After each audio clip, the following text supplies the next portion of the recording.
guys, magandang araw po sa inyong lahat. Ngayon po pala ay Holy Thursday. For today's video guys, magluluto po tayo ng ating ulam ngayong Huwebes Santo guys. Ayun po yung ulam namin or yung ulam natin ay maya-maya.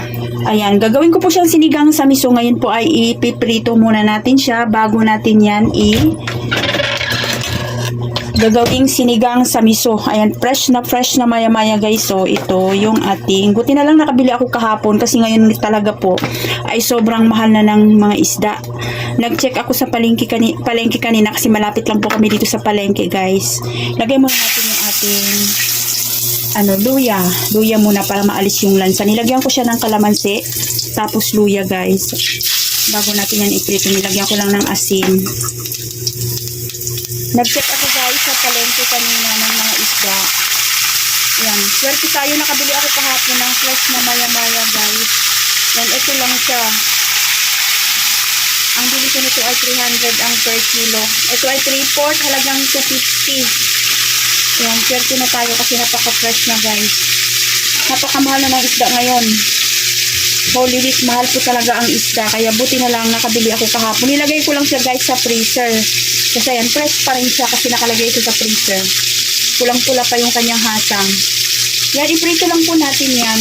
Tapos, prito natin ng saglit. Hindi na siya masyadong prito. Yung parang half cook na prito lang. Saka natin yan sasabawan.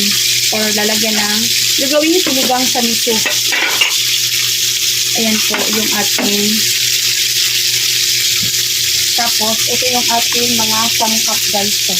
Ito yung sibuyas, kamatis, naglalagay ako ng konting bawang lang, pero yung iba hindi sila naglalagay, pero ako lagyan ko lang siya ng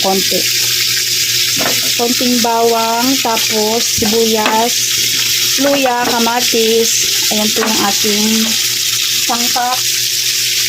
Tapos meron tayo dito, ayan, mustasa, tapos siling pansigang.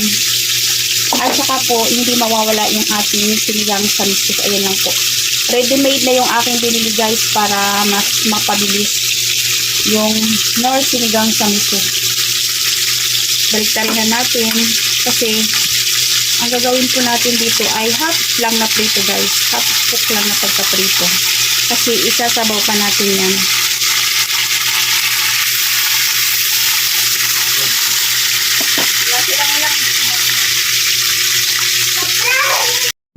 Guys, ganyan lang po yung pagprito ko pag ako po ay nagsisigang sa miso. Half cook lang po siya guys. Huwag po natin siyang sobrang iprito. Kasi isasabaw pa po naman natin yan. Tapos guys, gusto ko po palang manghingi sa inyo ng pasensya at ngayon hindi po ako laging nakapag-video kasi po sobrang busy po talaga guys. Bali sa aming pag-ihaw-ihaw. Ngayon lang po ako nagkakaroon ng time kasi po 2 days po kaming hindi nag-iihaw-ihaw dahil nga po ngayon ay Holy Week or Huwebes Santo at saka Biyernes Santo. Kaya ngayon lang po talaga ako nagkakaroon ng time guys na makapag-video or makapag-upload. Pagpasensyahan nyo po at sa mga gusto pong mag-ihaw-ihaw, check nyo po yung aking YouTube channel. May mga ideas po ako or mga video po ako kung paano ko po ginagawa yung aking mga ihaw-ihaw guys. Ayan po, hihingi ko po ulit sa inyo ng pasensya na nawa po ay maintindihan nyo po. Maraming salamat po sa inyong pag-intindi guys.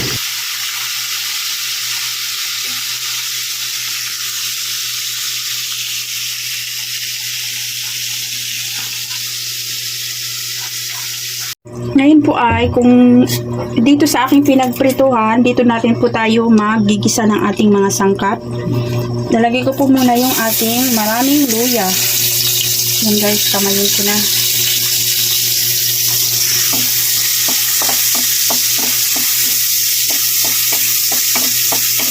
Nasakay na kamatis kasi ayun, nakasama po kasi sila guys.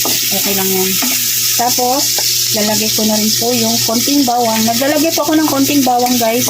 Konti lang. Tapos lalagay na natin yung ating sibuyas.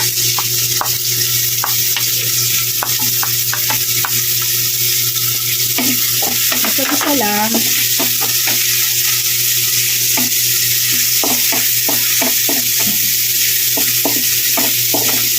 Tapos, isusunod ko na po yung ating maraming kamatis.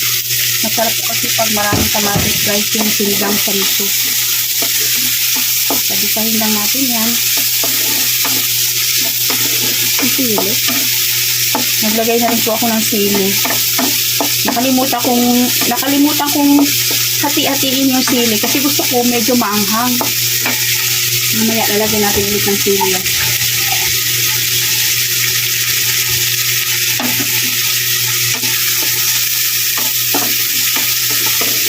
Hintayin lang natin na medyo lumambot yung ating mga sibuyas kamatis.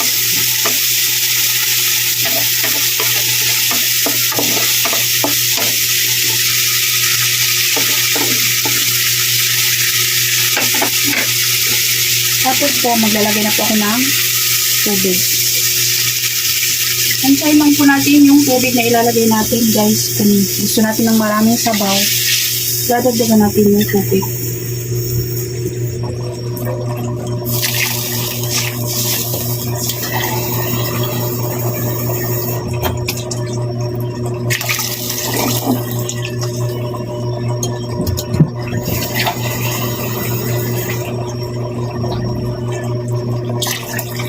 Ayan, tapos ngayon ay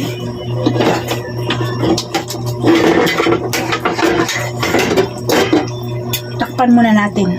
Pakuluin natin yan. Isisimmer po muna natin yan. Takpan muna natin bago natin ilagay yung ating isda. Ngayon po, after 5 minutes ay kumulo na po yung ating sabaw para sa ating sinigang sa miso guys. Tapos ngayon ay ilalagay ko muna yung ating siling pansigang. Ayan po, para gusto ko medyo mag-aroma talaga yung ating siling pansigang. Tapos ngayon ay ilalagay ko na yung ating mga isda. Yun siya guys. Ilalagay ko na. Ganun na kasimple guys yung sinigang sa miso. Ayan, may tagahawak na ako. Andito na si Apo.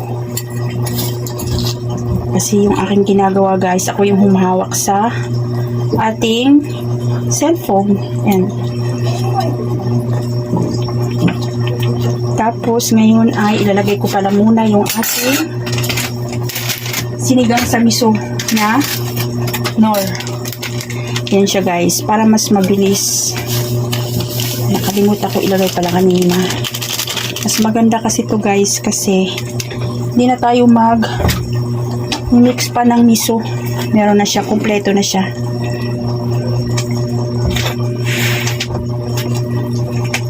Yan, simmer natin ulit yan. Tapos ngayon ay maglalagay din tayo ng patis. Ayan, masarap sa sinigang guys pag may patis. Ayan, yung aking mga gamit ay hindi ko yan sponsor guys. Yan, gusto ko lang talagang medyo marami yung ating patis.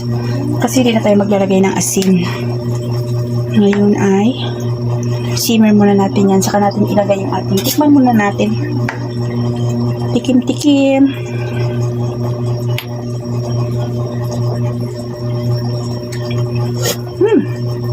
Sarap. Tapos ngayon maglalagay tayo ng konting sili. Wait lang. Guys, yung aking nilutuan po pala ay sakto lang po yan. Baka po kasi may mag-react na naman na maliit po yung ginamit kong kawali. Ayan po ay sakto lang po para sa akin yan. Kasi gusto ko po para pag nagsasabaw ako, ayoko po na medyo maraming sabaw kasi nawawala po yung lasa niya pag marami po yung sabaw. Yan, kakat-kat lang tayo ng sili. Ito pong gunting na to guys ay pangluto lang ito. Ito yung ginagamit namin gunting sa pag-iihaw-ihaw. Ayan, para medyo maanghang. Ngayon po pala ay pahinga muna kami sa aming pagba-barbecue guys, kasi ngayon ay Huwebes Santo at saka Biyernes Santo. Bali Biyernes Santo guys at saka Huwebes Santo, pahinga muna tayo para magnilay-nilay. Sarap. Ayan.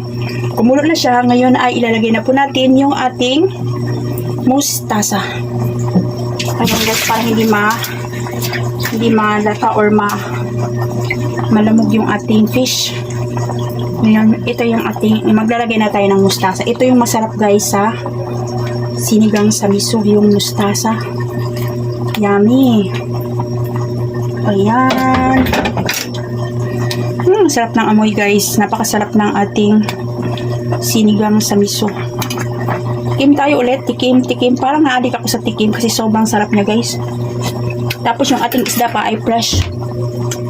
Ayun, konting patis ulit. Konti lang. Kasi hindi na ako naglalagay ng asin. Ayan na po yung ating napakasarap na maya-maya na sinigang sa miso. Ayan siya guys. Oh, fresh na fresh yung ating maya-maya. Yan, okay na yan. Ayoko nang malamog yung ating gulay. Kaya ayan, okay na yan. Luto na yung ating sinigang sa miso. Para hindi malata yung ating mustasa. Yan lang po guys. Thank you for watching and God bless po sa ating lahat. Ngayon ay mag-ahain na tayo. Kakain na.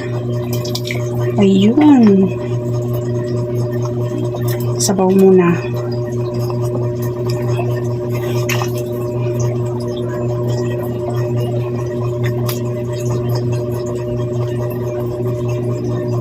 Napakasarap guys ng ating ulam. Healthy. Maya-maya na sinigang sa miso. Buti na lang bumili ako kahapon guys kasi ngayon talaga sobrang mahal na ng mga fish. Ayan yung ating sinigang sa miso na maya-maya, mausok-usok pa, mainit-init pa.